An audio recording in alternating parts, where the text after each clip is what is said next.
This seemingly overly organised position is the scariest place to be when patching. It's my hope to make it a little less scary for people though. I think watching patch from scratch videos is the thing that brought me on the most when I was learning. I friggin' dare not to learn at least one thing from this video. I'm willing to bet that when watching it back, even I do. Up in the stakes, I also want to get a track that I can release out of this. Chronologically, I always start with a clock. Is it sexy? I suppose it depends if a time-based sex genre is what you're into. I'll start with Ableton, but there will be a point where I'll go to an internal clock in the system. It's only a master, I still clock everything through the system anyway. Historically, I've found this to be more reliable as a source when both writing and multitracking. I'm using an ES9, which is DC coupled, which basically means it doesn't have a filter, a bit like my mouth. I'm running that into the ground control next, which will be the main source of triggers, gates and pitch CV, or the brain of the whole operation if you please. I also make sure that I send Ableton's transport to the ground control so that when I play and record from Ableton it starts the whole system. Again, it just makes things a little bit easier, especially when tracking. Then I take that out into PAMs so I have loads of options on multiples and divisions of the clock. I think it's a good way to add variation. There's a cheeky little clocking format called the PPQN. I don't know what it stands for, but most of Modular tends to use it from what I've found. And then I have to alter some internal stuff in the ground control to make it play nice with the PAMs. I am planning on using the nebulae for the main track's sample, but I want to take my own sample and then friggin' resample it. And I know that it came from Modular, but this is a part of the process. I'm going to make myself a lo-fi piano with some tape wobble, a bit of warble on there, using some Ableton stock stuff. Ableton has this stock echo that has a tape delay modulation, and it's actually really good, and you can get this nice tape warble with it. I've actually arpeggiated some of the notes at the top end of the chord, and I'm bringing the pad back in. I want stuff in there that'll just work well once I start searching for grains within the sample using nebulae. So the more that's in there, the better.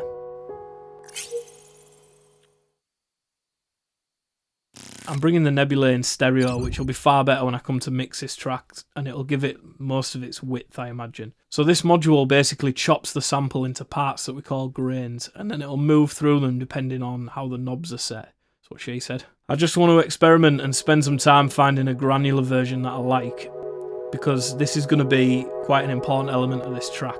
No one was more surprised how nice this just sounded straight off the bat.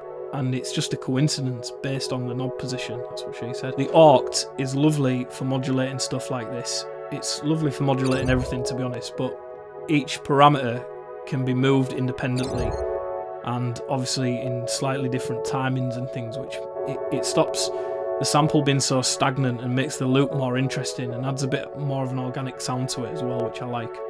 It is sometimes just a bit of an educated plug and hope, but that's a beautiful thing about modular and CV modulation, that you get things that you wouldn't write, and I know I talk about it quite a lot if you've seen any of my videos, but that is the beauty of modulation, that it just takes you places that you never would have ended up otherwise.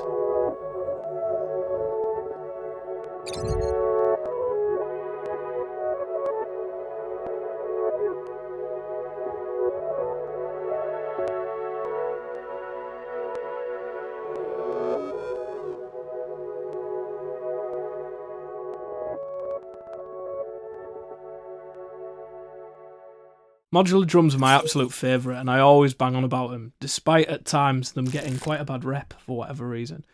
I'm starting with a kick and a clap just to give myself something to work to, and the ground control has all the trigger outs that I need for the drums and a great sequencer as well. And it has quite a lot of different sequencing options. It's nice to be able to take everything into its own channel on the ES9 and Ableton, and this will be a godsend later down the line. It mixes the fun of hardware with the practicality of in the box, so it's the best of both worlds. We call that the Great British Compromise. I maybe just made that up, but that's what I believe that is. I always try to keep things organised as well. You could easily have this as a template in Ableton, but I like to mix it up every time I patch it, so that won't really work for me. I never know where things are going to end up or what I'm going to use. The type of track that I'm hoping for will be fine with a 4 on the floor in this occasion, and I can always alter it later anyway. I use a range of sequencing styles with this thing, from the more traditional Roland style XOX to playing stuff in live. And that's another bonus of it, really. The beauty of being at this point is then I can just mult that trigger and I can stack sounds really easily. And with them all being on separate channels, I don't have to worry too much about it right now. It just allows myself some options later down the line.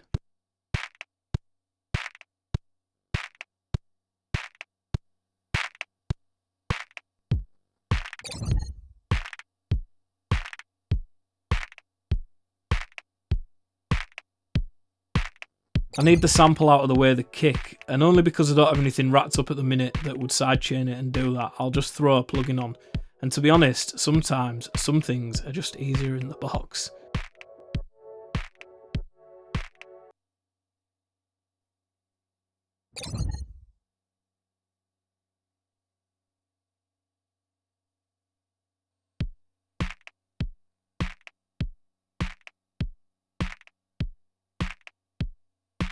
The 909 hats are my favourite, and I can just play them in and it'll quantize it. And I'd actually like to move away from hats next time though and do some stuff with noise and maybe just unusual sounds.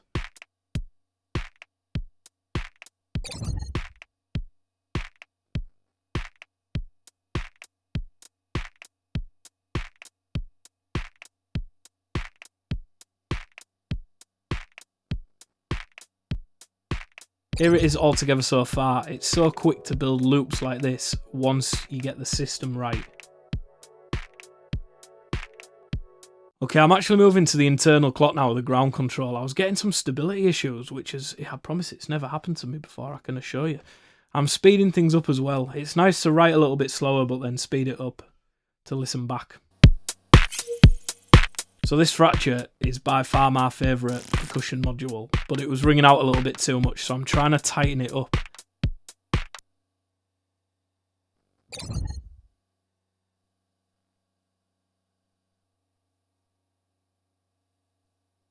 And then I'm going to add some modulation, but this time from palms, so that it's a bit more controlled. I can just lower the outputs so that it doesn't move as far. I've set the palms to random though, because I want it to hit different every time. I don't like it to sound too robotic, I want it to sound a bit more organic. If you are working with samples in fixed keys and you need to tune your oscillators, and with analog ones, I like to use Ableton. Sometimes I'll have a little Boss pedal and I'll just use an out on the ES9. I'm not using that at the minute, I'm just going to send it straight into Ableton to tune it, but Ableton is really accurate and the stock tuner is really good for this.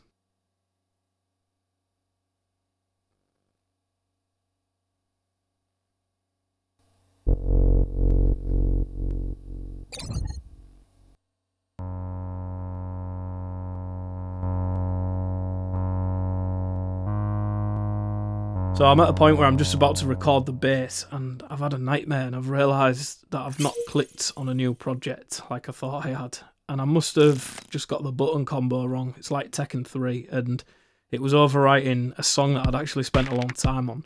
So I'm having to reprogram the drums before I can write the bass. But luckily it's nothing of a beat really, so it won't take me long. That's the disadvantage to this format. There's no quick undo on it, and if you do make a mistake, you just ghost basically. Right, let me figure out and sequence a bass line. Having a keyboard on the ground control is amazing. It's far better than a key step or something like that in my opinion. I'm not a fan of those. I do have one, but I'm not a fan of it.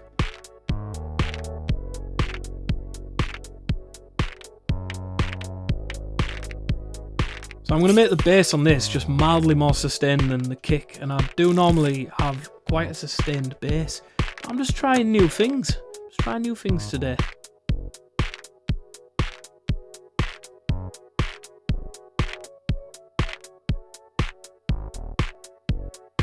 Right, it wouldn't be one of my patches without a bit of wavetable synthesis in there. Obviously, Modular as a format, Your A.R.P.S excels in wavetable synthesis. The thing with this, though, is it's quite layering at the top end. And the only thing that's more layering than it is the Aurora reverb that I'm going to use. So I'm including the filter last.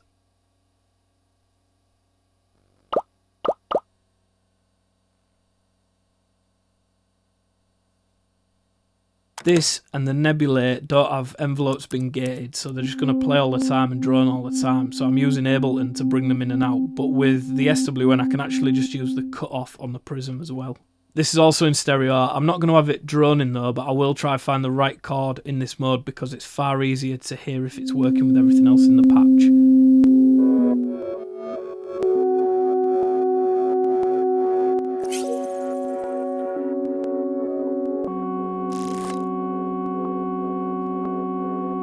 I use 2 chords in drawing mode, so when I find something that works for everything, I'll flick the SWN so that it arpeggiates and then clock that.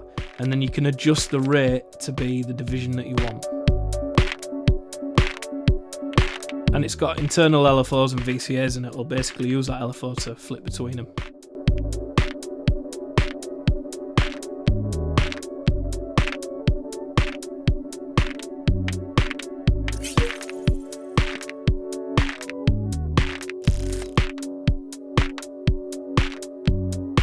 The last thing that I want then for this track is an ARP, but I'm going to play it in eventually I think, rather than use the ARP mode in the ground control. I want to use rings into beads, and I know I always laugh at those 2 modules, especially together, but I'm going to try and see what I can get out of quite a tired patch idea, and see if I can get something unusual out of them. In this case I just think it'll actually probably just make a nice ARP sound that I can alter and get it to sit in the mix quite nicely.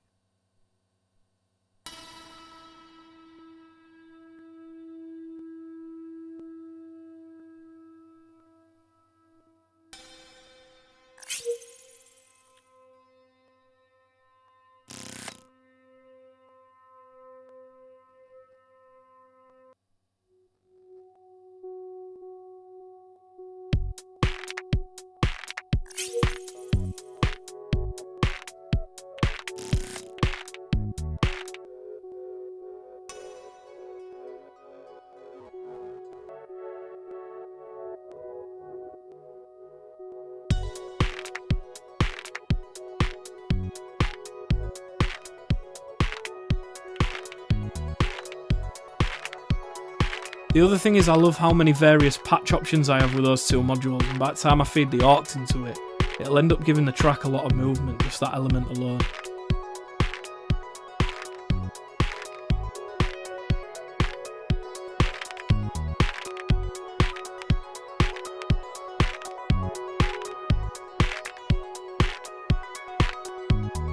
The way that I've geared this up now makes the recording process an absolute doddle, to be honest. I will arrange the track in Ableton probably, because I'm just trying to make more music at the minute, and that is quicker.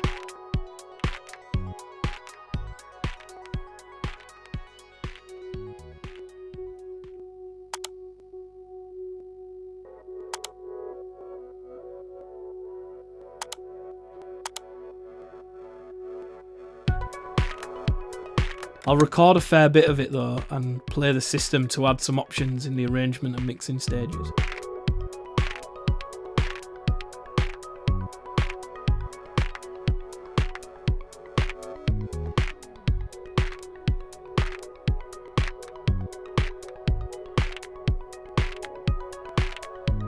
And right about now you're probably thinking, all that expense to make that though, in which case you need to watch this video to see why it's so expensive.